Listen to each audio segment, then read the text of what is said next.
بسم اللہ الرحمن الرحیم۔ السلام علیکم۔ آپ دیکھ رہے ہیں ڈی ڈی پی اینالیٹیکا۔ بہت ساری ایسی خبریں جو کہ گردش کر رہی ہیں، اس میں افواہیں بھی ہیں اور بہت سارا کچھ کنفیوژن پیدا ہوا اس کی وجہ سے کچھ صحیح سمجھ نہیں لگ رہی کہ ڈائریکشن کون سی، کس ڈائریکشن میں حالات جا رہے ہیں۔ بہرصورت 27 تاریخ کو جب ہیئرنگ ہوگی تو بہت سارا کچھ واضح ہو جائے گا۔ بعض لوگ افواہ کر رہے ہیں، وہ کہتے ہیں کہ جناب چیف جسٹس صاحب بھی کمپرومائز ہو چکے ہیں، جبکہ پی ٹی آئی ہمیشہ سے ان کو سپورٹ بھی کر رہی ہے اور کہہ بھی رہی ہے کہ کمپرومائز نہ وہ ہوں گے اور نہ ہی ہونے کی کوئی گنجائش ہے۔ لیکن بہرصورت چیزیں کنفیوژن کی شکل میں موجود ہیں اور بہت ساری افواہیں۔ جب بھی حالات واضح نہ ہوں تو افواہیں بالکل پھیلتی ہیں، اور اس وقت پہ وہی وقت ہوتا ہے جب کہ بڑے محتاط طریقے سے آپ کو اپنی بیان بازی کرنی چاہیے، محتاط طریقے سے تجزیے دینے چاہیے، کیونکہ کسی غلط افواہ پہ آپ تجزیہ بھی دیں یا اس کو آگے پھیلائیں تو اس سے زیادہ کنفیوژن پھیل سکتا ہے۔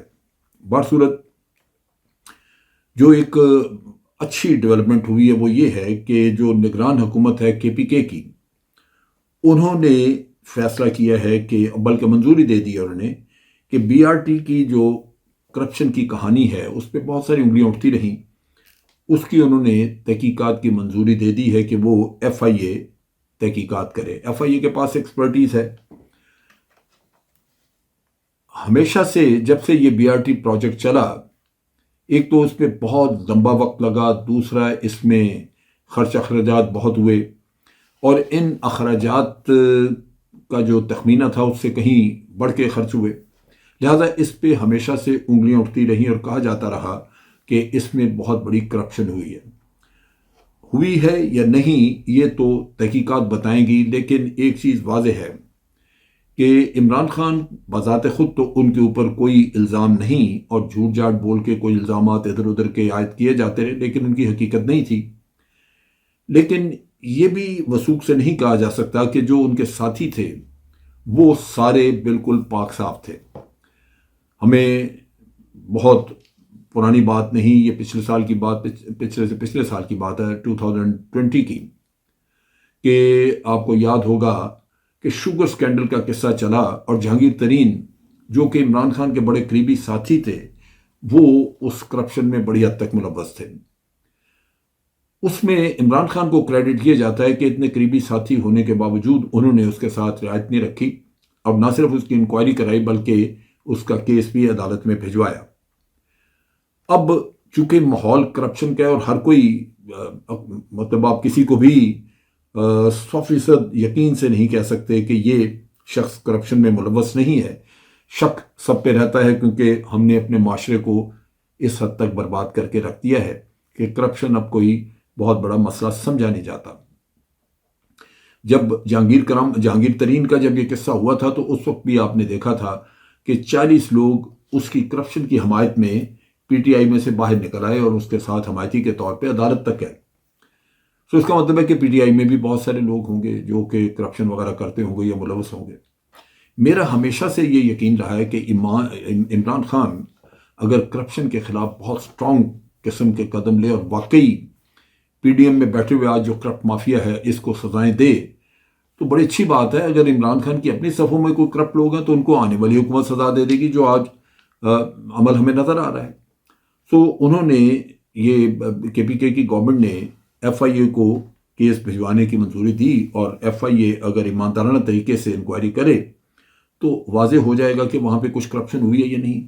اسی طرح جو وہ بلین ٹری سونامی کا جو ذکر آتا تھا اس میں بھی یہ ذکر آیا، تو اس میں کوئی برائی نہیں، کوئی حرج نہیں، کیونکہ اگر پی ٹی آئی کا مقصد کرپشن کو ختم کرنا ہے تو ان کو بھی ان چیزوں کو ویلکم کرنا چاہیے اور پوری طرح تعاون کرنا چاہیے انویسٹیگیشن کے لیے، تاکہ وہ سرخرو ہو سکے، اور اگر انہوں نے کرپشن نہیں کی تو یہ ان کی جیت ہوگی۔ لہذا ایک تو یہ، دوسری طرف یہ ہے کہ وہ جو ثاقب نثار صاحب کی گفتگو اور اس سے پہلے چیف جسٹس کے اپنے ان کی ساس اور ایڈوکیٹ طارق رحیم صاحب جو ہیں ان کی بیگم کے درمیان جو بات چیت تھی وہ نکلی. ان دونوں میں کوئی ایسی الارمنگ چیز نہیں تھی جس سے کہ یوں کہا جائے کہ بس سب کچھ ہمیں پتہ چل گیا. لیکن چونکہ پی ڈی ایم ہر چیز کو اسکینڈلائز کرتی ہے، وہ تمام وہ چیزیں جو کہ جس سے بھی وہ تھوڑا بہت کنفیوژن پیدا کر سکتے ہیں وہ اس کا آسرا لیتے ہیں اور اس طرح اپنے ہی کالے کرتوت چھپانے کی کوشش کرتے ہیں. اس میں رانا ثناء اللہ سب سے زیادہ بڑھ کے بیانات دے رہے ہیں اور بھی ان کے لوگ دیتے ہیں، لیکن رانا صاحب نے پھر ریسنٹ ایک بیان دیا کہ چیف جسٹس صاحب کو چاہیے کہ اپنی ساس کی نہیں قوم کی آواز سنیں. اب آپ اس میں دیکھیے کہ قوم کی آواز ہے کیا. قوم پوری کہہ رہی ہے، یعنی میجورٹی قوم کی یہ کہہ رہی ہے کہ آئین کے اوپر عمل ہونا چاہیے اور کوئی ہیلا بہانہ اس میں نہیں سننا چاہیے کسی کا. آئین یہ کہتا ہے کہ پنجاب اور کے پی کی جو اسمبلیز ہیں ان کے الیکشن ڈسوالو ہونے کے 90 دن کے اندر اندر کروانے چاہیے. اس پہ آ کے قوم کی آواز ان کے کان تک نہیں پہنچتی، بہرے ہو جاتے ہیں، ان کے کان ہی شل ہو جاتے ہیں، ان کے کانوں میں وہ جو کان کے پردے ہیں وہ پھٹ جاتے ہیں، جس کی وجہ سے ان کو قوم کی یہ آواز نہیں جاتی. اور جو ان کے اپنے ڈرائنگ روم میں آواز اٹھتی ہے وہ یہ ہے کہ آپ الیکشن کو ملتوی کر دیں، اور اس پہ وہ چیف جسٹس کو بھی رگیدتے ہیں، کہتے ہیں کہ ساس کی آواز نہیں بلکہ قوم کی آواز سنیں. سو قوم کی آواز سننے کا مشورہ چیف جسٹس کو چاہیے کہ وہ ان کو دے، ان حضرات کو بتائے جو پی ڈی ایم میں بیٹھے ہوئے ہیں اور جو ان کے ساتھ ان کے اور ہواری ہیں، ان کو یہ کہا جائے کہ تم اپنے کان کھولو اور قوم کی آواز سنو جو تمہیں بتا رہی ہے کہ آئین جو کچھ کہہ رہا ہے اس پہ عمل کرو. اور آئین کہتا ہے کہ 90 دن کے اندر اندر الیکشن ہونے چاہیے. اس کے علاوہ ایک ایشو اور ہے، وہ ہے کہ پیپلز پارٹی ان کے اس متنازع قسم کے بیانات اور متنازع قسم کے کانڈکٹ سے اپنے آپ کو دور کر رہی ہے. میں نے پہلے بھی اپنے ایک ویلاگ میں کہا تھا کہ زرداری صاحب نے یہ کہا ہے کہ یہ حکومت ان کی نہیں ہے. انہوں نے یہ بات کیوں کی تھی کہ ہم حکومت کا حصہ ضرور ہیں، بعض وزارتیں بھی ہمارے پاس ہیں، لیکن ان کا کہنے کا مطلب یہ تھا جو کی منسٹریز ہیں وہ ان کے پاس نہیں ہیں، لیکن حکومت کا حصہ ہم ہیں، مگر حکومت ہماری نہیں، فیصلہ سازی کسی اور کے پاس ہے. اب انہوں نے پھر یہ سٹیٹمنٹ دی اور انہوں نے کہا کہ ہم مجبوری کی وجہ سے، مجبوری کے تحت اس اتحادی حکومت کا حصہ بنے. مجبوری انہوں نے ایکسپلین نہیں کی، لیکن آئندہ آنے والے دنوں میں وہ اس کی بھی بات کریں گے. یہ باتیں پہلے زرداری صاحب نے نہیں کی تھی. جیسے جیسے پی ڈی ایم کی کنفرنٹیشن عدالتوں کے ساتھ بڑھ رہی ہے، خاص طور پہ سپریم کورٹ کے ساتھ، زرداری صاحب اپنے آئندہ کی پلاننگ کر رہے ہیں اور وہ سوچ رہے ہیں کہ فیوچر میں ہو کیا سکتا ہے. جو ان کے قریبی حلقے ہیں وہ یہ سمجھتے ہیں کہ زرداری صاحب کو غالباً اندازہ ہے کہ جو یوسف رضا گیلانی کے ساتھ جو کچھ ہوا تھا وہ شہباز شریف کے ساتھ بھی ہو سکتا ہے.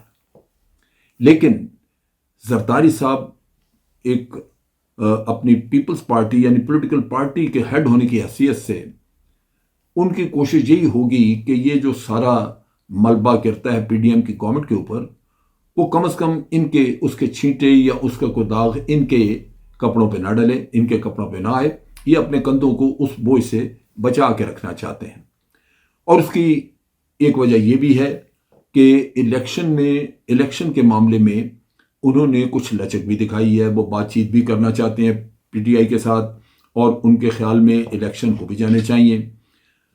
کٹھے ہو جائیں تو بہت اچھی بات ہے، وہ کٹھے کرنے الیکشن کی حمایت کرتے ہیں کہ الیکشن جو ہے وہ نیشنل اسمبلی اور اس کے اکٹھے ہو جائیں. نیشنل اسمبلی میں ان کی اپنی سٹیک خاص نہیں ہے، نہ ہی ان کے پاس وزیر اعظم کا عہدہ ہے.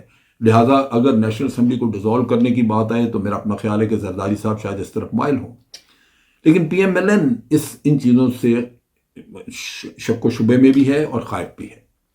لہٰذا لگتا یوں ہے کہ یہ جو پی ڈی ایم کا اتحاد ہے یہ باہر سے تو نظر آ رہا ہے، لیکن اندرونی طور پہ یہ خاصی حد تک کمزور پڑ چکا ہے.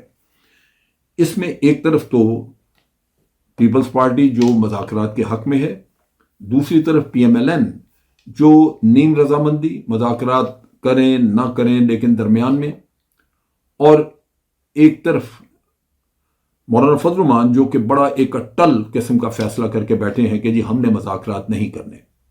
نتیجہ یہ کہ اگر آپ نے مذاکرات نہیں کرنے تو پھر تو یہ سلسلہ آگے چل نہیں سکتا اور آپ کی ڈائریکٹ کنفرنٹیشن سپریم کورٹ کے ساتھ رہے گی. لہذا لگتا یوں ہے کہ یہ 3 مختلف ڈائریکشنز میں جب چہرے کر لیے 3 مین پارٹیز نے جن کی یہ کولیشن ہے، تو پارٹی اندر سے یا پی ڈی ایم اندر سے کمزور پڑ گئی ہے. آئندہ آنے والے دنوں میں یہ تصور کیا جا سکتا ہے کہ ان کے اختلافات مزید بڑھیں گے اور کوائٹ پاسبل کہ باوجود اس حکومت کو قائم رکھنے کی کوششوں کے باوجود یہ اتحاد برقرار نہ رکھا جا سکے. اس کے کوئی بہت اچھے اس کے جو اتحاد کے آگے جانے کے جو قوائف ہیں یا قرائن ہیں وہ بہت اچھے نظر نہیں آتے. لگتا یہی ہے کہ یہ جو سمرنگ ہے اندر آہستہ آہستہ اختلافات بن رہے ہیں، یہ بالآخر پیش خیمہ ہو گئے پی ڈی ایم کے کولیپس کا. اب تک کے لیے اتنا ہی. افواج پاکستان زندہ باد، پاکستان پائندہ باد.